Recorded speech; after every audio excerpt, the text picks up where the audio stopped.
Senator Singh. Senator Waters. Thanks very much, Acting Deputy President. I rise to oppose in the strongest terms the slashing of the renewable energy target that this parliament has before it, that has sadly already passed the House of Representatives.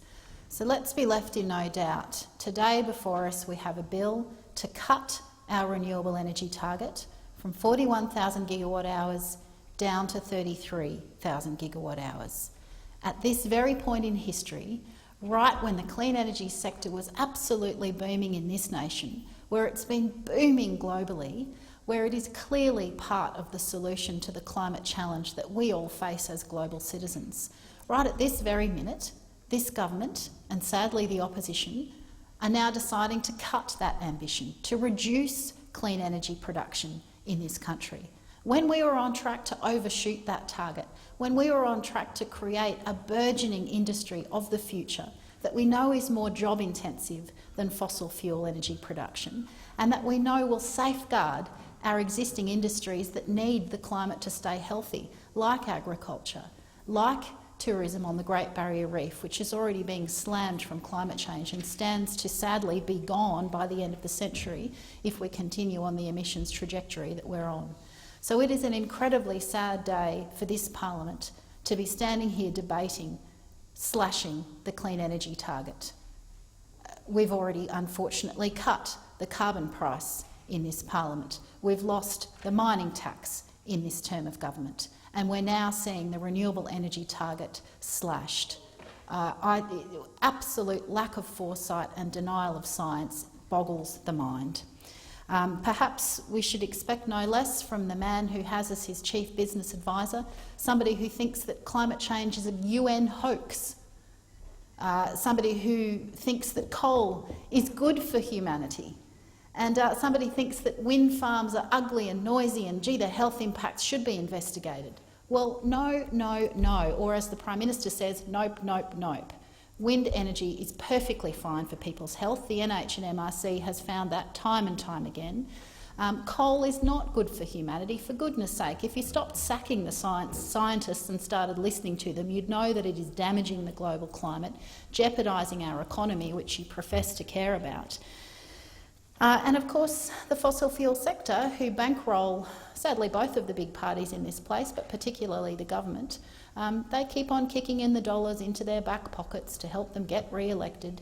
You scratch my back, I'll scratch yours. Money talks in this place, and the climate continues to cook, and our reef will continue to be trashed, and future generations, like the kids up there today from one of our local schools, it's their future that we're deciding with these sorts of decisions today. It's them that are going to have to clean up the mess and bring us back to a low-carbon economy, in track with the rest of the world. It's not like Australia's going it alone here, folks. We are in fact the only country in the world that is now heading backwards on climate ambition. Everybody else is realising that we need to take strong action on the climate and actually introduce those policies and those market mechanisms to reduce carbon pollution and to set ourselves up for the future. Australia has the most to gain. We have wonderful renewable energy resources. We have some of the best sunshine in the world. We have some pretty good wind deposits. We have some fairly solid geothermal deposits. And of course we have marvellous wave and tidal options. We have a plethora of renewable energy options that can power our cities and homes, the technology and the energy itself with which we can export. This is the way of the future, and the rest of the world knows that. Why is it that right when we most need to be slashing emissions and tackling climate change, why is it that we're going backwards and reducing ambition on clean energy, stymieing that job creation and stymieing that transition that our economy so desperately needs? Otherwise we'll be left behind by the rest of the world, and we'll stand to sacrifice our agricultural sector, our biodiversity, our reef, our very way of life. Now, the government would have us believe that the reason that they want to cut the renewable energy target is to give certainty to the industry. Well, I can't believe that anyone's actually swallowed that argument. We're going to give you certainty by cutting the obligation of industries to create renewable energy. We're going to give you certainty by not just cutting that obligation, but by then saying, gee, we actually wanted to go further. We don't like wind. It's ugly. We wish we'd never introduced a renewable energy target under Prime Minister John Howard back then. So much for certainty. What's being delivered is a massive axe to renewable energy, and now we hear the government's belled the cat and revealed that actually they want to go even further.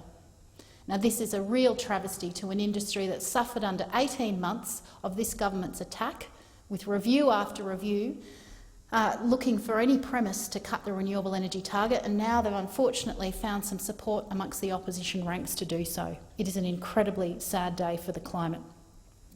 Now, not content with just cutting the clean energy target, this government now wants to see native forests burnt and to call that clean energy, in a way that will squeeze out the production of genuine clean renewable energy like solar, like wind, like tidal, like geothermal, like wave power. They want to see native forest habitat burnt and avoid genuine renewable energy creation. I welcome the fact that the opposition will move amendments to stop that. The Greens will do that as well. The difference is we won't vote for the bill when those amendments fail. Now, let's hope they don't fail. But unfortunately, it seems like the government has stitched up the numbers. God knows what deals they've proposed. But it seems like we won't actually be able to stop native forests being burnt in a way that will throw a lifeline to the native forest logging industry, which has been in decline given that the rest of the world has said we don't want your wood chips because you're wood chipping habitat for precious iconic species. Not content with that, this government needs to find a way to breathe life back into that industry, and they've found it with native forests burning. Well, what an absolute travesty that we have an opportunity to stop that, and that it seems like the votes will be there for it to sail through, and for us to be burning native forest habitat in this day and age. I think Australians are going to be absolutely horrified when they realise that that's what the Parliament has done today. Now, one wonders whether this government has such a set against the renewable energy target because perhaps it says it doesn't like subsidies. Well, what an absolute joke. We know that the fossil fuel sector gets billions and billions of dollars of subsidies from this government with taxpayer money. So if you really want to look at subsidies, let's look at that litany of billions that the coal industry get, that you give to them because you scratch their back and they will scratch yours. Now, we've seen some movement from some of the state governments who want to do better with renewable energy and who would like to have strong state-based renewable energy targets. Now, we welcome that, particularly since it looks like this parliament is going to fail Australians and allow our national renewable energy target to be slashed.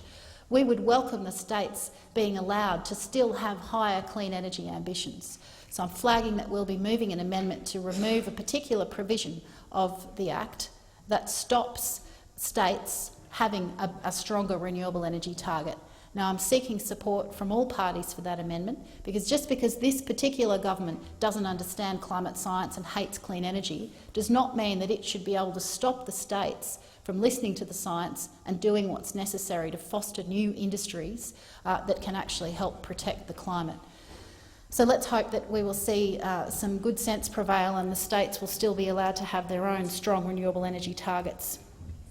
Instead, we see from this government an absolute obsession with fossil fuels.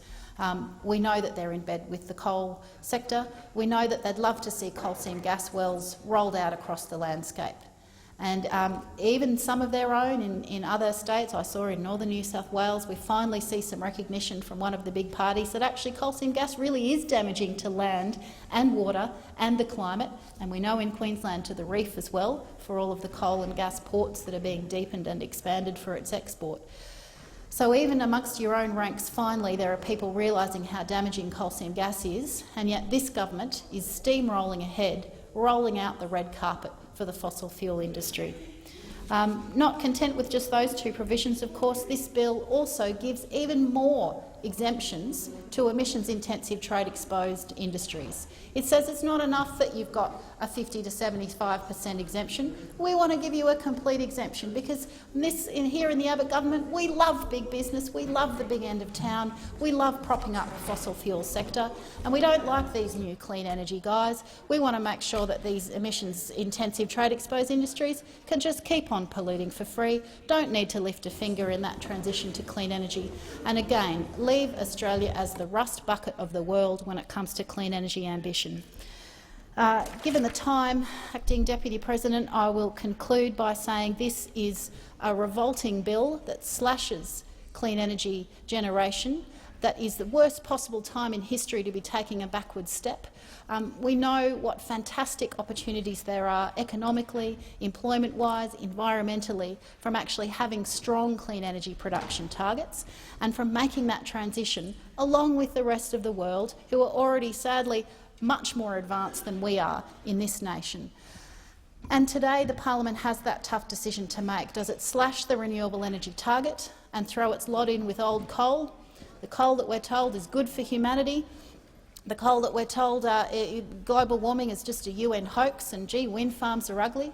Is that really what this government and this parliament is going to choose?